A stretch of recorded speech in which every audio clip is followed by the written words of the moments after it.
আপনি ভুল পড়াচ্ছেন ম্যাডাম। বন্ধুরা, একবার ভেবে দেখুন তো, এক দরিদ্র কুড়ানি ছেলে যে কোনোদিন স্কুলে যায়নি, যার আজ কপালে খাবার জুটবে কিনা তাও জানা নেই, সেই ছেলেই যদি শহরের সবচেয়ে বড় আর বিলাসবহুল স্কুলের গণিতের ম্যাডামকে সরাসরি বলে দেয় যে আপনার পড়ানো ভুল, তবে সেই ম্যাডাম তার সাথে কি করতে পারেন? কিভাবে এক কুড়ানি ছেলে 15 বছর ধরে বইয়ে ছাপা একটি ভুল অঙ্ককে সঠিক করে দিল? চলুন দেখা যাক আজকের এই অসাধারণ গল্পে। সকাল 8টা বাজছিল। শহরের সবচেয়ে নামী এবং ব্যয়বহুল স্কুল রয়্যাল হেরিটেজ ইন্টারন্যাশনালের গেট তখন খুলে গেছে। এটি এমন এক স্কুল যেখানে কেবল অতি ধনীদের সন্তানেরাই পড়তে আসে। এখানকার 1 বছরের বেতন যা একজন দরিদ্র মানুষ সারা জীবনের কঠোর পরিশ্রম দিয়েও হয়তো তা জোগাড় করতে পারবে না। গেটের বাইরে তখন দামি গাড়ির দীর্ঘ লাইন। পরিপাটি পোশাক আর চকচকে জুতো পরে ছাত্রছাত্রীরা গাড়ি থেকে এমনভাবে নামছে যেন তারা পড়তে নয়, কোনো ফ্যাশন শোতে এসেছে। কিন্তু সেই চাকচিক্যের ঠিক পাশেই গেটের দেওয়ালের সাথে ঘেঁষে দাঁড়িয়েছিল 14 বছরের একটি ছেলে, বিজয়। সেই অভিজাত ভিড়ে বিজয়কে অনেকটা একটা কালো দাগের মতো লাগছিল।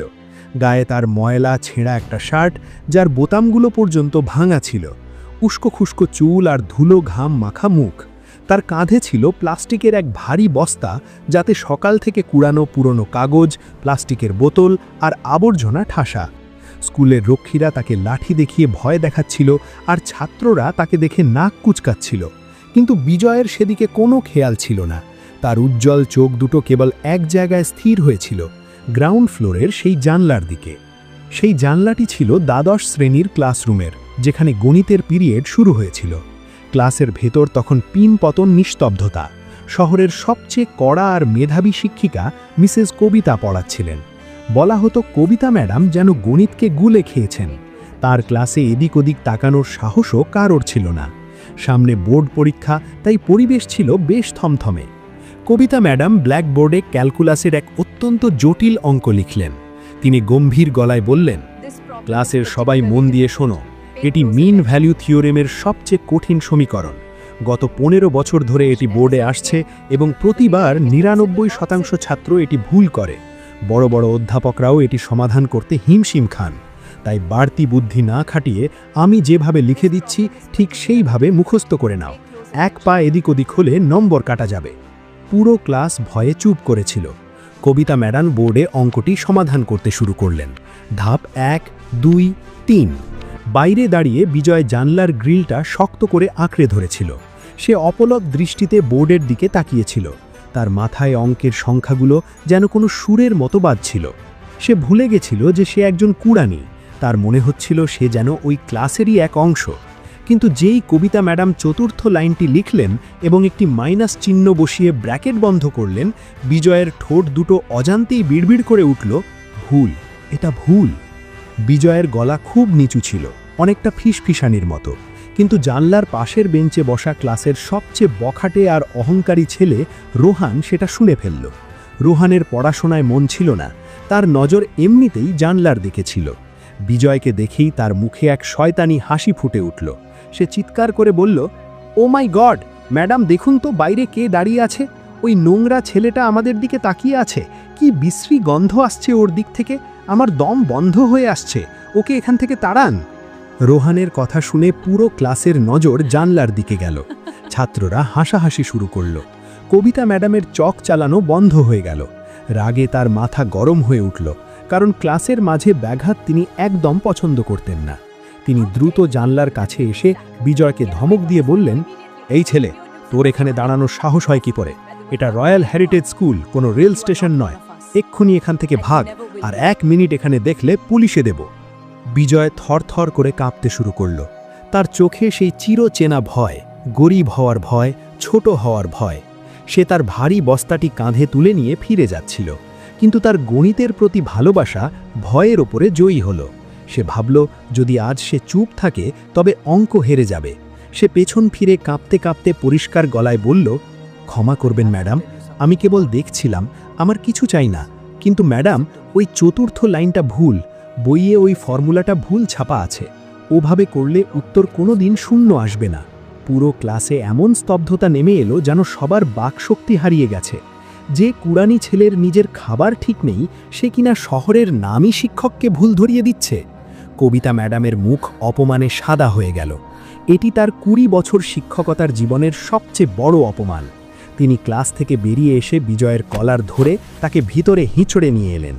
বিজয় কাকুতি মিনতি করছিল তার বস্তাটি বাঁচানোর জন্য, কিন্তু ম্যাডাম কিছুই শুনলেন না। ম্যাডাম তাকে ধাক্কা দিয়ে ব্ল্যাকবোর্ডের সামনে দাঁড় করিয়ে দিলেন। বিজয়ের নোংরা পাগুলো ক্লাসের সাদা টাইলসের উপর কাদার দাগ ফেলে। ক্লাসের ছাত্ররা তাকে এমনভাবে দেখছিল যেন কোনো জানোয়ার ক্লাসে ঢুকে পড়েছে।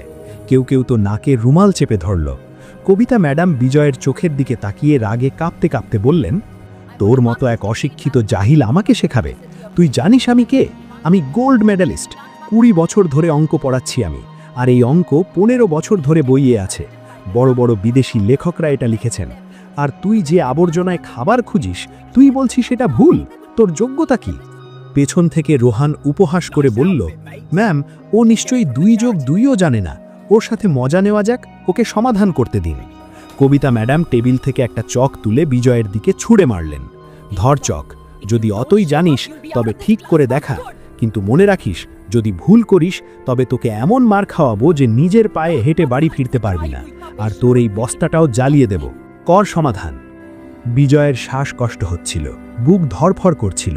সবাই তার দিকে ঘৃণা আর উপহাসের দৃষ্টিতে তাকিয়েছিল। সে নিচু হয়ে কাঁপতে কাঁপতে হাতে চকটি কুড়িয়ে নিল। চকটি হাতে নিতেই তার মা সাবিত্রীর কথা মনে পড়ল। মা অন্যের এঁটো বাসন মাজতেন, কিন্তু রাতে মোমবাতির আলোতে বিজয়কে অঙ্ক শেখাতেন। মায়ের কথাগুলো তার কানে বাজতে লাগল।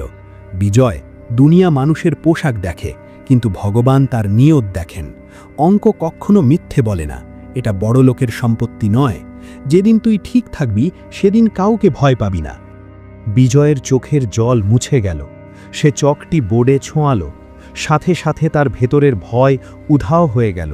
সে এখন আর এক কুড়ানি বিজয় নয়, সে এক প্রতিভাবান গণিতবিদ।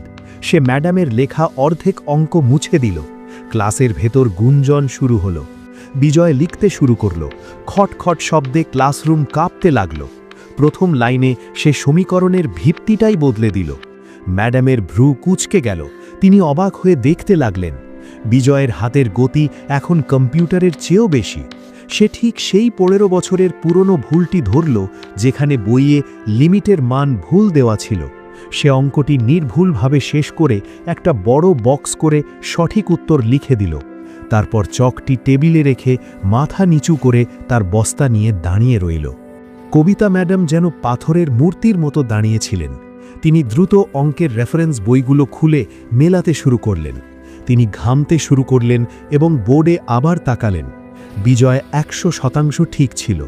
যে অঙ্ক গোটা দেশ 15 বছর ধরে ভুল পড়ছিল, এক কুড়ানি ছেলে তা মাত্র 2 মিনিটে ঠিক করে দিল। ক্লাসে এখন আর হাসাহাসি নেই, এক গভীর নিস্তব্ধতা। কবিতা ম্যাডামের অহংকার ভেঙে চুরমার হয়ে গেল। তিনি ভীর গলায় জিজ্ঞেস করলেন, বাবা, তুমি এটা করলে কিভাবে? এটা তো মাস্টার্স লেভেলের যুক্তি। তুমি স্কুলে যাও না কেন? বিজয় চোখের জল মুছে বলল, ম্যাডাম, আমি স্কুলে আসব কিভাবে? এখানে আসার জন্য বেতন লাগে, ইউনিফর্ম আর জুতো লাগে। আমার কাছে তো কেবল এই বস্তাটাই আছে। মা আমাকে শেখাতেন। মা 2 বছর আগে মারা গেছেন ম্যাডাম। তিনি অঙ্কের টিচার হতে চেয়েছিলেন, কিন্তু দারিদ্র তাকে মেরে ফেলল। মরার আগে মা আমার হাত ধরে বলেছিলেন, আমার কাছে তোকে দেওয়ার মতো টাকা নেই, কেবল এই জ্ঞানটুকু আছে। এটা কোনোদিন মরতে দিস না। ম্যাডাম, আমি কুড়োতে কুড়োতে আপনার ক্লাসের পড়া শুনতাম।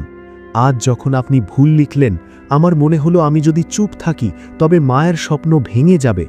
মানুষ গরিব হতে পারে ম্যাডাম, কিন্তু অঙ্ক যেন ভুল না হয়। বিজয়ের কথা শুনে ক্লাসের অনেক ছাত্রীর চোখের জল বাঁধ মানল না। কবিতা ম্যাডাম অনুভব করলেন যেন কেউ তার গালে চড় মেরেছে। তিনি সবার সামনে সেই ধুলোমাখা বাচ্চাটির সামনে হাঁটু গেড়ে বসে পড়লেন। বিজয়ের হাত দুটো নিজের হাতে নিয়ে তিনি বললেন, বাবা, আমি হাজার হাজার ছাত্রকে পড়িয়েছি, কিন্তু আজ তুমি আমাকে পড়িয়ে দিলে। ঠিক সেই মুহূর্তে ক্লাসের দরজায় এক গম্ভীর কণ্ঠস্বর শোনা গেল, মিসেস কবিতা, এসব কি নাটক হচ্ছে? তিনি ছিলেন স্কুলের মালিক ও প্রিন্সিপাল মিস্টার ওবেরয়।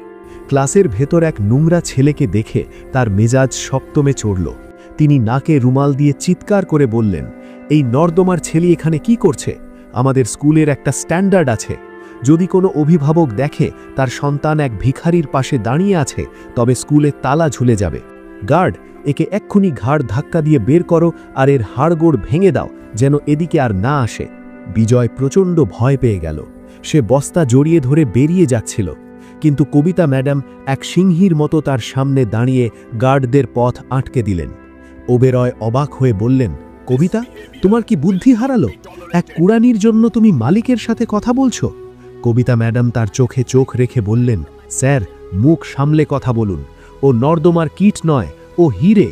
ও আজ যা করে দেখিয়েছে আমরা কেউ তা পারিনি। যদি এই স্কুল প্রতিভাকে সম্মান না দিতে পারে, তবে এটি শিক্ষার মন্দির নয়, এটি ব্যবসার দোকান। আমি এই মুহূর্তে পদত্যাগ করছি। ও যদি বাইরে যায় তবে আমিও যাব। আমি গাছের নিচে পড়াবো, কিন্তু ওর মেধা মরতে দেব না। পুরো স্কুল যেন কেঁপে উঠল। ঠিক সেই সময় স্কুলের পুরনো পিয়ন দীননাথ এক জীর্ণ চিঠি নিয়ে দৌড়ে এলেন। তিনি বললেন, ম্যাডাম, মিস্টার ওবেরয়, থামুন, এই ছেলেকে বের করবেন না। আমি এর মা সাবিত্রীকে চিনতাম। ও কোনো সাধারণ মহিলা ছিল না। তিনি কবিতা ম্যাডামের হাতে একটা জীর্ণ ডিগ্রি তুলে দিলেন, যেখানে লেখা ছিল, Savitri Devi, gold medalist in mathematics, state university. Kavita madam শিউরে উঠলেন। তিনি সাবিত্রী দেবীর লেখা বই পড়ে বড় হয়েছেন। চিঠিতে লেখা ছিল, জানি আমি যখন থাকব না তখন হয়তো কেউ এটা পড়বে। দারিদ্র আমাকে ফুটপাতে নামিয়ে দিয়েছে, কিন্তু আমার ছেলে বিজয়ের মধ্যে আমার সারা জীবনের জ্ঞান আর তপস্যা আছে। ওকে ভিখারি মনে করবেন না, ওকে শুধু একটু পড়তে দেবেন। চিঠিটি পড়ে কবিতা ম্যাডাম অঝরে কাঁদতে লাগলেন। বিজয়ও তার মায়ের নাম শুনে দুকরে কেঁদে উঠল। সবচেয়ে বড় পরিবর্তন দেখা গেল রোহানের মধ্যে। সে অনুতপ্ত হয়ে নিজের দামি ব্লেজারটি খুলে বিজয়ের কাঁধে পরে দিল এবং হাত জোড় করে বলল, ভাই, আমাকে ক্ষমা করে দাও। আসল ধনী তো তুমি, আমরা তো স্রেফ টাকার কাঙাল। মিস্টার ওবেরয়ও নিজের ভুল বুঝতে পেরে মাথা নত করলেন। কবিতা ম্যাডাম ঘোষণা করলেন, আজ থেকে বিজয় কুড়া কুড়াবে না। ও আমার ছাত্র, আমার সন্তান। ওর সব খরচ আমি বহন করব। সেদিন স্কুলের বোর্ডে এক নতুন ইতিহাস লেখা হলো। 15 বছর আগের ভুল মুছে দিয়ে তার নিচে লেখা হলো, সঠিক সমাধান, বিজয়, দ্বাদশ শ্রেণী। বিজয় প্রমাণ করে দিল যে প্রতিভা কোনো প্রাসাদের মুখাপেক্ষী নয়, দারিদ্র্যকে হারিয়েও আকাশ ছোঁয়া সম্ভব। বন্ধুরা, এই গল্পটা যদি শেষ পর্যন্ত শুনে থাকেন, তাহলে ধরে নিচ্ছি আপনি গল্প ভালোবাসেন। আমি খুব বেশি কিছু চাই না, শুধু কমেন্টে লিখে দিন এই গল্পটা আপনাকে কেমন লাগলো আর আপনি কোথা থেকে শুনছেন।